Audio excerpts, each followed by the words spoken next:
Hey folks, Barry here, how you doing? Today we're gonna do Le Phantom de l'Opera, or Phantom of the Opera for us English speaking folks. Now, Phantom of the Opera is part of the Mr. Jax series, which is a two-player only deduction series, where one player will play either the Phantom in this case, or Mr. Jack in the other parts of the series. And the other player will play an investigator trying to figure out which character on the board is the Phantom. Okay? And we do this through, whether the Phantom can be seen or not, after the characters have moved and done their special abilities. The Phantom will be decided by these alibi cards. Okay? The player will pick the alibi card, and that'll dictate who is the Phantom. So I know who the Phantom is. Let's see if you can figure it out.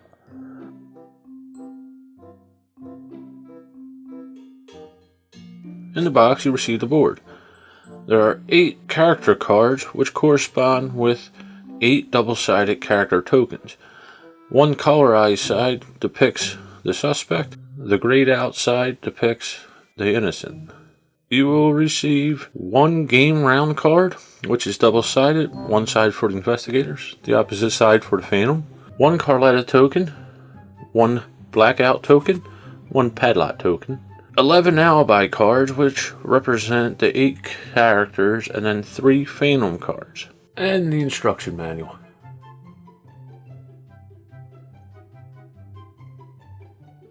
Okay, to set up Phantom of the Opera, first thing to do is place the board down in between the 2 players. Now this is a 2-player only game, so what will happen is the investigators will sit facing the board, the Phantom will sit on the other side facing the board upside down. Okay. Next we want to put the Carletta token down on this track here, which represents her fright scale, I guess you would say. Now there's a couple different ways you could do this. If both players are evenly matched in their skill level in the game, you would place it in the center of these 7 blue or lighter blue tiles here on the track. If one player is more experienced than the other, then you would adjust it either up or down, depending on which player is more experienced. If the investigator was more experienced, then you would move it up closer to the end of the track. If the Phantom's more experienced, then you would move it further away from the end of the track. Okay, for this we're going to put it right in the middle. Both players are equally experienced in the game. Okay, next we want to place the 8 character tokens color side up in different rooms except for the 2 central rooms. Okay, whoever Joseph is, okay, you want to take this blackout token and put it in the room with him. Okay, essentially that's turning out the lights in the room. Next, wherever Madame Geary is, you want to place this lock token, padlock token, on a door in the room with her. Okay, and this will prevent a character from moving from one room to another through that corridor. Next, we want to take the game round card and place it with the investigator side up. This side with the magnifying glass facing up. Okay, so we'll place that next to the board. That'll indicate that the investigators will go first. Okay, then we want to shuffle the character cards, place them face down next to the board. Okay, next you want to shuffle the 11 alibi cards here, and the player playing the Phantom wants to draw the first card off this deck. This will tell him who the actual Phantom is and who they want to try and avoid being caught with. Okay, then they will place that card face down underneath the board on their side of the board. I'm just going to hold it off camera because I can't put it anywhere. Okay, but anyway, if the Phantom were to draw a Phantom card, you would shuffle that back into the deck and then draw another alibi card. Now the investigators go first, and we are ready to play Phantom of the Opera.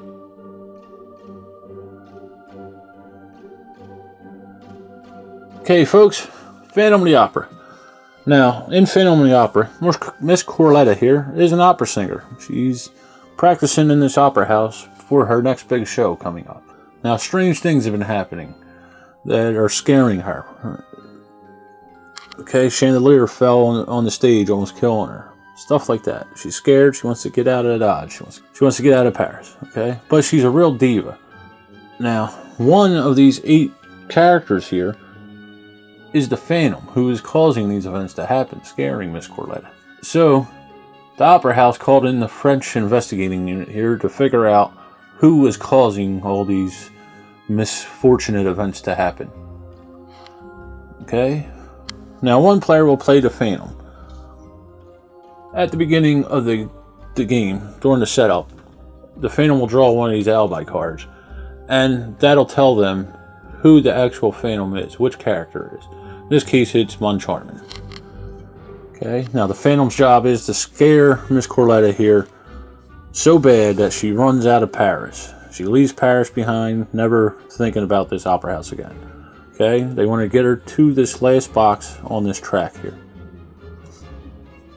The job of the investigator is to prevent the Phantom from scaring her out of the opera house. You know, they want to deduct which one of these 8 characters is the Phantom before Miss Corletta here can manage to run out of Paris. Now, the investigators will always go first, okay? We've got this turn marker here that tells you.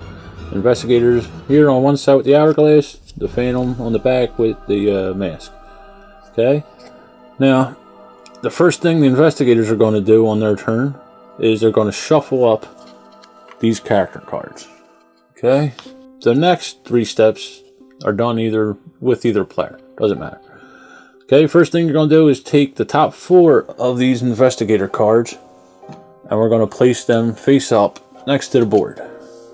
Each turn, players will be able to choose 2 of these 4 character cards and then move and activate them. Okay? Now, depending on which player you are and which turn it is, will depend on the order that these characters are selected. Okay? If you are the investigator and it's your turn, you would pick 1, and then the Phantom would pick 2, and then you would pick the last one. If you are the Phantom and it's your turn, it would be the reverse. You would pick a character, then the investigator would pick 2 characters, and then you would pick the last character. Okay? Now, when you pick a character, you will do 1 or 2 things, depending on the character. Okay? Each character has a special ability. Some of them are mandatory, some of them are not. They're optional.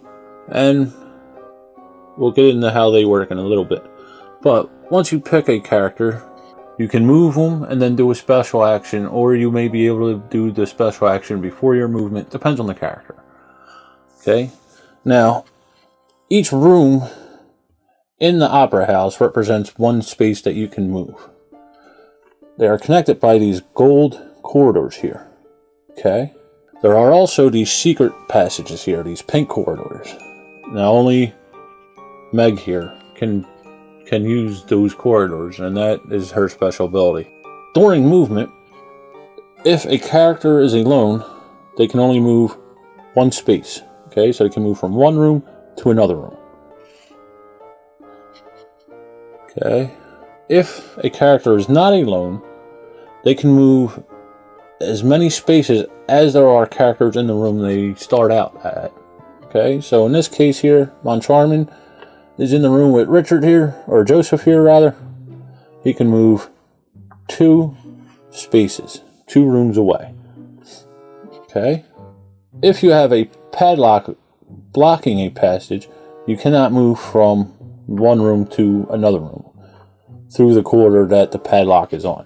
Then, like I said, depending on the character you're playing, you can either do their special ability. If it's not mandatory, if it is mandatory, you have to do their special ability.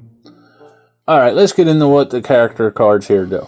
Cards are read the same way. At the very top, we have the name of the character, and then below that, we have some artwork depicting what the character looks like, and that corresponds with the character token.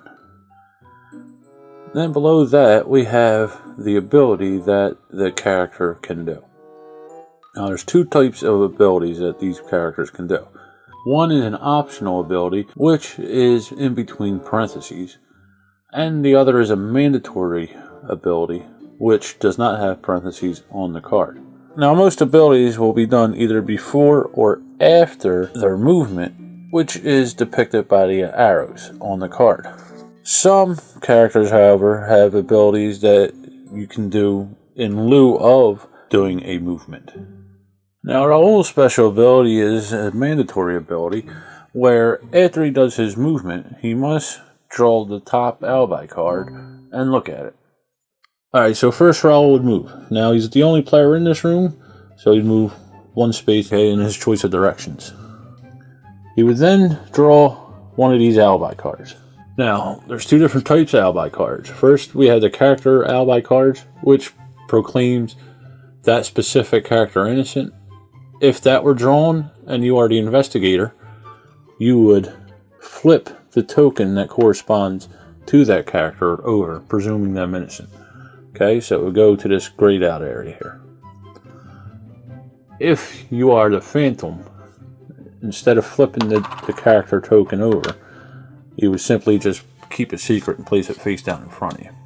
If you drew one of these Phantom cards, again, depending on which character you're playing, whether you're playing the Phantom or the Investigator, depends on how the card works. In either case, you would show the card to the opponent, alright? And then, if you are the Phantom, you would scare Miss Corletta a little bit more, so you'd move her one space on the track to the right. If you are the Investigators, however, you would move her one space to the left. You kind of comforted her, you know? Okay, now we have Joseph here. Joseph also has a mandatory action. Okay, he can place the blackout token in any room he wants to, either before or after his movement.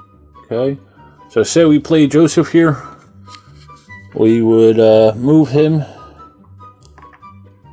from one room to another. Again, he's all by himself. And then we could choose to take this blackout token and put it in any room we wanted to, which would, you know, make that room dark. Okay, or he could do it before he moves. He could place the token and then move. Okay, your choice. Okay, now Meg has an optional special ability. Okay, and that optional special ability is she can move through one of those secret corridors instead of moving like a normal movement from room to room. Okay, so if we played Meg here, instead of moving normally from one room to the other, she could actually move through this pink special corridor. Next, we have the Persian. Now, the Persian can take somebody with him when he's moving, okay? And he can also drop that person off in a room and then keep on moving, depending on how many movement actions he has, okay? And again, that is a optional ability, okay? So say we had the Persian here. He's in this room with 3 characters, so he can move 3 spaces. Let's say he picked up Joseph here and he goes 1, 2, and then he drops him off and then goes 3. Next we have Madame Geary. Her ability is mandatory, and that is before or after her movement, she can take that padlock and put it in any room she wants to. Okay, so say we played Madame Geary here. Okay, we can move her. Alright, so 1, 2, because there's another player, there's another character in the room with her. And then she can move the padlock, blocking 1 corridor, and put it in another room, blocking that corridor. Next, we have Mr. Richard. Okay, now his ability is optional, and that is, instead of taking a normal movement action, he can actually swap places with another character. Okay, so say we played Mr. Richard here. He can either move from one room to another, again, depending on how many characters are in the room with him when he starts, is how many movement actions he can do. Or he can swap places with another character. Next, we have Moncharmin. Okay, his special ability is optional, and he's not a nice person, so he scares people. He yells at them a lot. Okay, his special ability is whenever he's in a room with other characters, he will scare them. Okay, and force them into adjacent rooms outside of the room he's in. Okay, and this is done after his movement. Okay, so say we played Moncharmin here. Okay, he would do his normal movement, and then he would yell at everybody, so they would get scared and run away. Now, they cannot move from one room into another room if there's a padlock blocking the passage, and they cannot move through a secret passage. Okay, so he came in here, he yelled at them, they all have to go this way, because this corridor is the only corridor that will allow them to move from one room to another. Okay, and finally we have Christine here. Now Christine has an optional ability too, and this is done after her movement. She can call people into the same room as her. She's a beautiful woman, people want to be near her. Okay, so say we're going to play Christine here. We'd first do her normal movement, so 1, 2. Again, there's another character in the room with her when she started. She can move 2 spaces. And now she will call people into the room with her. Okay, so they would move into the room with her. Now, if there's a padlock blocking the passage from one room to the other, that character cannot move into the room with her. Same thing with these secret passages here. So Raul here couldn't move into the same room with her through the secret passage. Okay, now once each player has taken their 2 characters and did their actions and movements, we will move on to the next phase of the game, which is to say whether or not the Phantom can manifest. Now, the Phantom can only manifest if he's alone in a lit room by himself, or if he is in a dark room, a blacked out room, with another character. Now, he cannot manifest if he is in a lit room with another character. Okay, so now, if the Phantom can materialize, meaning he is alone in a lit room or with another character in a dark room, what will happen is that any character that is alone in a lit room or in a dark room with another character are still suspect. Any characters that are grouped together are considered to be innocent, and you would flip them over to the grade outside. If the Phantom says he cannot manifest, then it would be the reverse. Any character that is alone in a lit room would be flipped over, presumed innocent. Any 2 or more characters in a dark room would be flipped over and presumed innocent. So, once we have determined who is innocent and who is not, we will determine what happens to Miss Carlotta here. Now, if the Phantom is unable to manifest because he is in the room with another character, then Miss Carlotta here understands that the investigations move along, but she's still nervous. So we'd move her 1 space for every suspect character left on the board. Okay, so we would move her 4 spaces for these 4 characters that are still suspect on the board. Okay, now, if the Phantom can manifest, meaning he is alone in a lit room or in a dark out room with another character, then Miss Carlotta gets just a wee bit more nervous. We move her 1 space to the right automatically on the track, and then for each suspected character left on the board, we would move her an additional space for that suspect. So in this case, there are 6 suspects left on the board. We would move Miss Carlotta 6 spaces to the right. So 1 initial scare, and then however many suspects are on the board. Now at the end of the round, we would turn the player turn marker over, and then we start the same process, drawing 4 character cards and placing them face up, and so on. Now the game is won by the investigators if Miss Carlotta does not reach the furthest point on the track to the right, and the Phantom is the only suspect left, in which case Miss Carlotta will stay and sing another day in Paris. If there are more than one suspect on the board, and Miss Carlotta reaches the exit point on the right of the board, then the Phantom wins, and it is said that maniacal laughing can be heard through the corridors. And that is how you play Phantom of the Opera.